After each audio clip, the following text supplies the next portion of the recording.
The morning rain drummed against the cracked windows of Rosie's diner like tears on a coffin lid. Marcus Chen stood in the doorway, his 8-year-old daughter Emma's small hand clutched in his, both of them staring at the inheritance that seemed more like a curse than a blessing. The fluorescent lights flickered overhead, casting sickly shadows across chipped formica tables and torn vinyl booths. The air smelled of grease, disappointment, and decades of broken dreams. "Daddy, it's scary," Emma whispered, her voice barely audible above the persistent drip of water from a stained ceiling tile into a rusty coffee can. Marcus squeezed her hand, fighting back his own tears. 3 months ago, he'd been a software engineer with a steady paycheck and a bright future. Then Sarah died in that car accident, and his world shattered into a million pieces. The medical bills, the funeral costs, the inability to focus on work. While grieving and raising Emma alone, it had all cascaded into financial ruin. When Great Aunt Rosie's lawyer called about the inheritance, Marcus had foolishly hoped for salvation. Instead, he'd inherited a crumbling café in downtown Portland that hadn't turned a profit in 15 years. "I know, sweetheart," he said, his voice cracking. "But sometimes scary places just need a little love to become beautiful again." It was a lie, and they both knew it. But what choice did they have? The eviction notice on their apartment gave them 2 weeks. This dilapidated diner, with its ancient equipment and mounting debt, was their only option. The first week was a nightmare. Marcus discovered that the espresso machine leaked more than it brewed. The refrigerator made sounds like a dying animal, and the health inspector had left a citation so long it resembled a short novel. He spent his days scrubbing grease from walls while Emma sat in the corner booth, doing homework by the light of a flickering neon sign that read Rossi's Diener. The missing letters, having fallen victim to time and neglect. But Emma, with the resilience that children possess, began to see possibilities where Marcus saw only problems. She arranged the salt and pepper shakers into neat rows, colored cheerful pictures to tape on the walls, and chatted with the few customers brave enough to venture inside. There was old Pete, a Vietnam veteran who came for coffee every morning, despite the fact that it tasted like motor oil.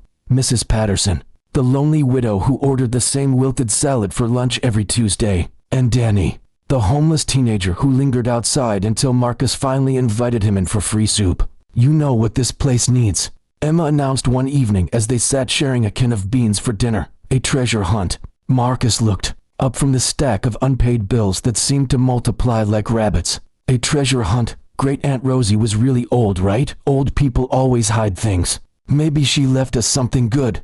It was the first time Marcus had seen his daughter smile in weeks, so he played along. They searched behind loose floorboards, inside old coffee cans, and beneath the ancient cash register. Emma approached it with the enthusiasm of a pirate seeking gold, while Marcus moved through the motions to keep her spirits up. It was Emma who found it. "Daddy, look," she held up a small, tarnished key that had been taped to the underside of the counter. "It's like a real treasure map." Marcus examined the key, noting the unusual markings etched into its surface. It was old, probably handmade, and definitely not for any lock he could see in the diner. But Emma's excitement was infectious, and he found himself genuinely curious. They discovered the hidden panel purely by accident. Emma was playing behind the counter when she bumped into a section of wall that gave way slightly. Behind it, they found a small metal box, locked and waiting. The key fit perfectly. Inside, wrapped in yellowed newspaper from 1987, was a leather journal and a folded piece of paper covered in what looked like random numbers and letters. Marcus's heart sank. Not treasure, just more old junk.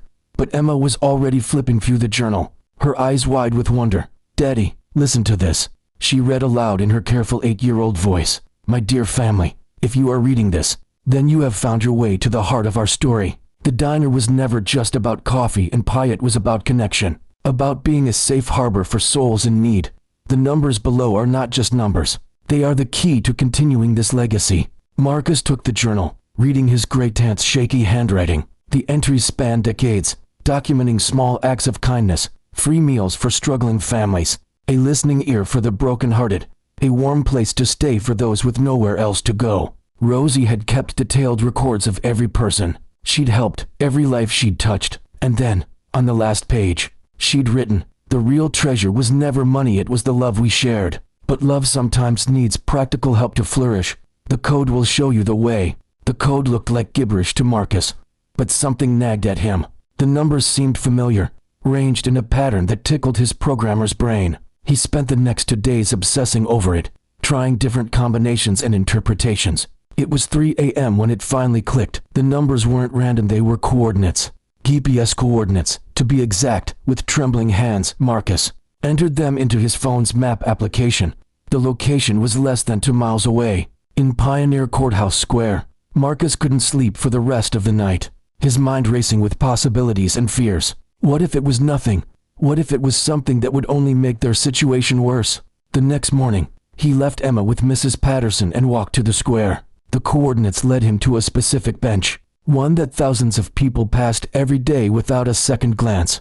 But when Marcus looked closer, he saw a small metal plate embedded in the armrest, with a series of numbers that matched the second line of Rosie's code. His phone buzzed with a text from an unknown number. "You found it.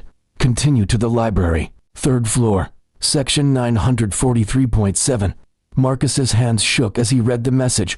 Someone was watching him. Someone knew about the code. Fear and excitement warred in his chest as he made his way to the Portland Central Library. The call number led him to a section on local history, where a specific book hid in Portland, stories of community, sat waiting. Inside, another clue, another location, this time to a small memorial garden where a plaque bore Rosie's name and the final piece of the puzzle. The last clue led him to a bank, where a safety deposit box had been waiting for over 30 years. The key from the diner opened it effortlessly. Inside, Marcus found documents that took his breath away, stock certificates, property deeds, and a letter explaining that Great-Aunt Rosie had been far more than a simple diner owner. She'd been a shrewd investor who'd built a fortune over decades, all while maintaining the facade of a struggling cafe. The stocks alone were worth over $3 million. But it was the letter that made Marcus cry. "My dear nephew," it read, "I know you don't remember me well, but I've been watching your family from afar. I know about Sarah, about your struggles, about the beautiful daughter you're raising alone. This money isn't just an inheritance, it's a responsibility. Use it to continue what I started."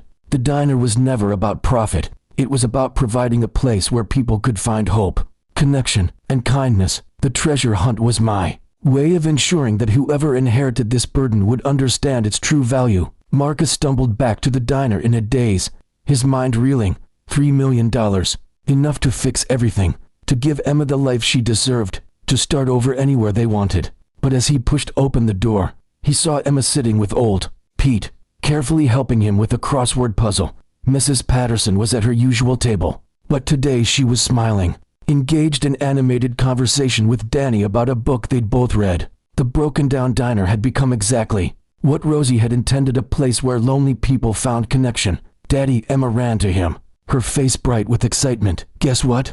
Mrs. Patterson wants to teach me how to knit, and Danny knows all about birds. And old Pete fought in a war, but he's really nice once you get to know him." Marcus knelt down and hugged his daughter, understanding finally what his great-aunt had been trying to tell him. The real treasure wasn't the money, it was the community they'd accidentally created, the family they'd found in the most unlikely place.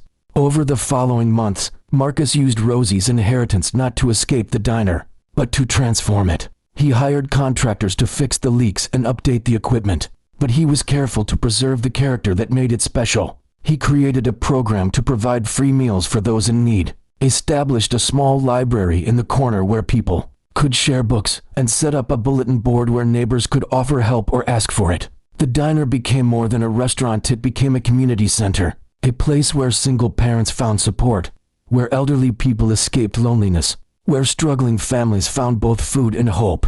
Marcus hired Danny as his first employee, giving the young man not just a job but a purpose.